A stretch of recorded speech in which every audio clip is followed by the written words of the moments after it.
ধরুন এক সকালে ঘুম থেকে উঠে দেখলেন সূর্য গায়েব হয়ে গেছে। কি হবে তখন? বিজ্ঞানীরা বলছেন ভয় পাওয়ার কারণ নেই।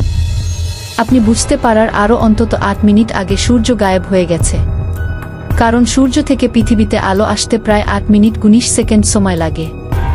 পৃথিবীর সমস্ত শক্তির উৎস হচ্ছে সূর্য। সূর্যই প্রতিটি গ্রহকে তাপ ও আলো সরবরাহ করে থাকে। কিন্তু কোনো কারণে সূর্য যদি অদৃশ্য হয়ে যায়, তাহলে পৃথিবীতে নেমে আসবে ঘোর অন্ধকার এবং ক্রমশ শীতল হয়ে আসবে এই পৃথিবী। আরও একটি ভয়ঙ্কর ঘটনা ঘটবে। সেটি হচ্ছে সৌরজগতের গ্রহগুলো কক্ষপথ থেকে ছিটকে পড়বে।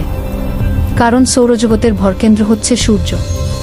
সূর্যকে কেন্দ্র করেই গ্রহগুলো নিজস্ব কক্ষপথে ঘুরছে। সূর্যের রয়েছে মহাকর্ষ বল। সেই বলের টানেই সূর্যকে কেন্দ্র করে গ্রহগুলো ঘুরছে।